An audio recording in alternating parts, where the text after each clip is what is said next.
Hello friends, welcome you all in Jarvis campus. आज यहाँ पे हम बात करने वाले कि फोर्स क्या है। यानी कि आप लोग ऑब्वियसली लोअर स्टैंडर्ड में पढ़ के आए हो कि फोर्स क्या होता है और उसकी इफ़ेक्ट क्या होती है हमारे डे टू डे लाइफ में। तो उसको ही रिकॉल कर लेते हैं कि क्या था और क्या हमने पढ़ चुका था। यानी कि यहाँ पे हमने देखा कि कोई भी चीज़, कोई भी ऑब्जेक्ट होता है, उसको मोशन में लाना होता है तो हमें उसको या तो हीट करना होता है या तो फिर पुश करना होता है या फिर पुल करना होता है, राइट। तो ये जो पुट, पुल एंड पुश, ये जो एफर्ट देना पड़ता है, इसी एफर्ट को हम क्या कहते हैं? फोर्स कहते हैं, राइट। यानी कि अभी समझो कि हमारे समक्ष यहाँ पे एक बॉक्स पड़ा हुआ है। ये जो बॉक्स है, ये बॉक्स को मेरे को एक जगह से दूसरी जगह ले जाना है तो ऑब्वियसली इस बॉक्स को मेरे को पुश करना पड़ेगा या फिर पुल करना पड़ेगा, राइट। तो ये जो पुश और पुल करना पड़ेगा, इसको ही हम बोलेंगे कि हमें इसको फोर्स देना पड़ रहा है। अभी बात करते हैं कि effect of force in day to day life. तो हम लोग पढ़ चुके कि जो फोर्स होता है वो किसी भी ऑब्जेक्ट का डायरेक्शन चेंज कर सकते हैं according to the force. How? तो कि आप लोगों ने देखा होगा कि क्रिकेट मैच में बॉलर जो होता है वो बॉल को क्या करता है? बॉलिंग करता है। तब बॉल को जो बैटिंग करता है, जो बेस्टमैन होता है, जो बैटिंग करता है, उसके पास भेजता है, राइट। बट वो बेस्टमैन क्या करता है? वही बॉल को हिट करता है। अभी जब बॉल उसके पास आ रहा है, वो हिट कर रहा है, यानी कि बॉल का डायरेक्शन क्या था? बेस्टमैन की तरफ। जब उसने हिट किया तो यानी कि उसने फोर्स दिया तो वो बॉल का डायरेक्शन चेंज हो गया, ऑब्वियसली। सेम थिंग अगर यहाँ पे एक और इफेक्ट के बारे में बात करें तो कि according to the force we can change the shape of the object. हाँ, या ऑब्जेक्ट का शेप चेंज हो जाना कैसे? How is that possible? यानी कि अभी समझो कि एक प्लास्टिक का बॉल है, उसको अगर हम दोनों साइड से पुश करते हैं तो बॉल का शेप चेंज होगा। अगर उसका ऊपर फोर्सिंग छोड़ देते, यानी कि फोर्स देना छोड़ देते, तो उसके नॉर्मल साइज में आ जाएगा।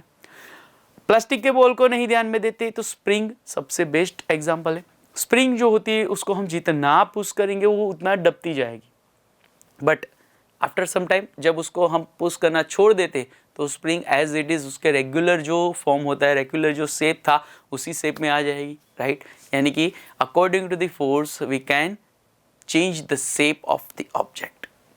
नेक्स्ट एक्टिविटी है कि according to the force we can stop motion of the any object. यानी कि अभी समझो कि फुटबॉल का मैच ले लीजिए। फुटबॉल के मैच के दौरान कोई भी गोलकीपर जो होता है उसका काम क्या होता है कि जो भी बॉल आता है गोल के तरफ, उसको हमें रोकना होता है। ऐसा होता है उसका काम गोलकीपर का। तो यस, यानी कि वो गोलकीपर क्या करता है?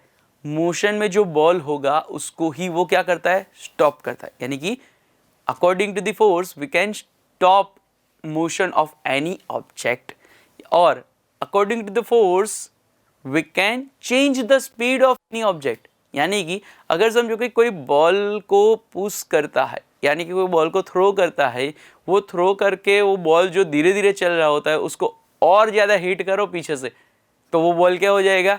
और फास्ट चलने लगेगा। अगर ये एग्जांपल आपको थोड़ा कंफ्यूजिंग लग रहा है तो कोई बात नहीं, चलो एक सिंपल सा साइकिल का एग्जांपल ले लेते हैं। साइकिलिंग करते हो ना आप, तो जब पैडलिंग करते हो, रेगुलर पैडलिंग करोगे तो साइकिल नॉर्मल स्पीड पे चलेगा ही चलेगा। बट अगर आपको साइकिल का स्पीड बढ़ाना है तो आप क्या करोगे? पैडलिंग फास्ट कर दोगे। पैडलिंग फास्ट कर रहे हो यानी कि फोर्स ज्यादा दे रहे हो आप पैडल के ऊपर फोर्स ज्यादा देंगे तो यानी कि स्पीड क्या हो जाएगी आपकी साइकिल की? ज्यादा हो जाएगी। यानी कि हम ऐसा बोल सकते हैं कि according to the force we can